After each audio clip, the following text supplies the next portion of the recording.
Alright guys, welcome back to This Week in Wrestling, where we run down the top stories from this past week, starting out with the man, Becky Lynch.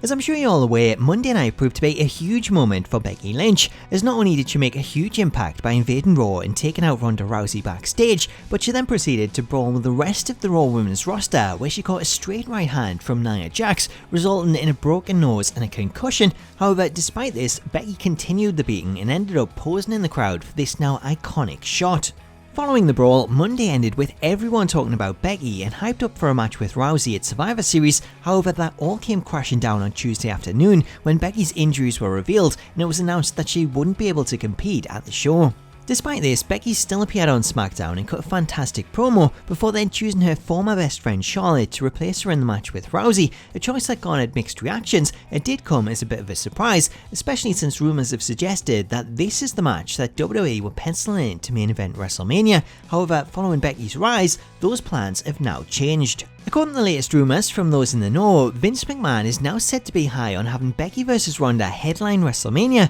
with the plan being to use Charlotte at Survivor Series as a way to start bringing together WWE's 4 horsewomen to then feud with Ronda's horsewomen in the lead up to the match, as this would allow Becky time to recover.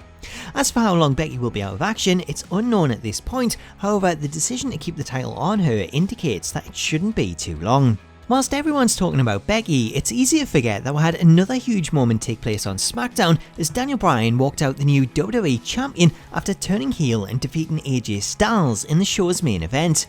According to reports, this move was initially thought to be a reaction to Becky being removed from her match with Ronda and a way for WWE to get fans excited with something fresh. However, according to new reports, this had always been the plan, and Bryan's heel turn was something that he'd actually been pitching for a while, with Vince deciding to approve the turn as he felt Bryan vs Lesnar was a better match due to the fact that AJ vs Brock had already taken place. Now, personally, I'm excited to see what happens with Bryan and how he goes as a heel, as I feel his character was starting to get a little bit stale following his return. However, putting him in a match with Lesnar and knowing the punishment that his neck will receive is something that I don't really want to see, so I'll be grimacing every time I see him take a suplex, and knowing Bryan, he won't want Brock to hold back. Switching from the former SmackDown GM to the current one, this week seeing the debut of a new trailer for Fighting With My Family, which tells the story of Paige's early wrestling career and the events that seen her signed by WWE.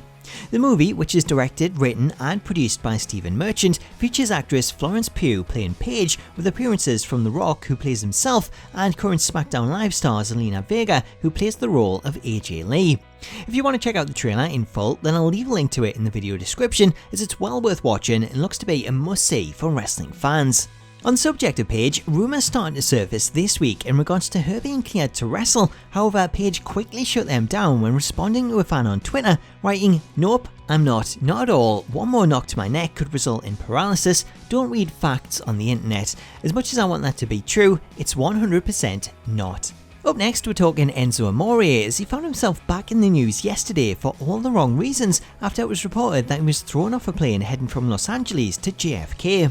This story was originally broke on social media by Kurt Cobangle, who tweeted out this tweet telling of the story he heard about a wrestler being kicked off a plane before then updating it to reveal that it was Enzo and that he'd seen the footage, which hilariously featured a fellow passenger asking Enzo how you doing as he was escorted off the plane. Confirming the news, Pro Wrestling Sheet reached out to Delta Airlines, who confirmed the incident. However, it's unclear if any legal action was taken after Enzo was removed. Before we get to the next story, I want to say a big thank you to Wrestle Crate UK for sponsoring this video, as Wrestle Crate are the original monthly wrestling subscription service offering a selection of wrestling merch from pop vinyls to t-shirts, autographs and a whole lot more.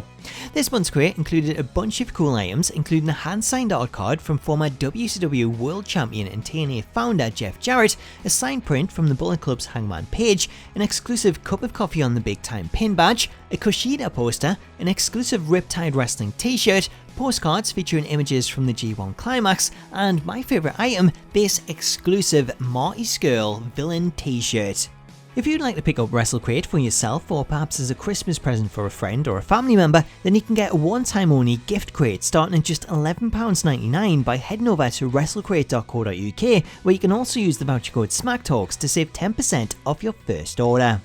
Switching to Ring of Honor, and whilst most people will be aware that the Young Bucks contracts are up at the end of the year due to them continuously teasing signing with WWE on being the Elite, Dave Meltzer has now revealed that the Bucks aren't the only tag team set to leave when their contracts expire, as SoCal Uncensored's Frankie Kazarian and Christopher Daniels deals are also up at the end of the year, and they have yet to sign a new deal despite contracts being offered. Whether or not the pair could end up in NXT remains to be seen, however due to WWE's focus on signing younger guys, then it does remain doubtful. However, I for one would love to see them finally make the jump to WWE. On the subject of performers leaving Ring of Honor, one of the biggest is Cody Rhodes, who yesterday revealed that his match with Jay Lethal at Final Battle will be his final match with the company and that he plans to take the Ring of Honor title with him when he becomes a free agent. So as mentioned earlier, this is a strange time for the wrestling world, as so many of its top indie stars will be free agents come the end of the year, with WWE and NXT continuously being teased, although just how many of those stars end up jumping to WWE remains to be seen.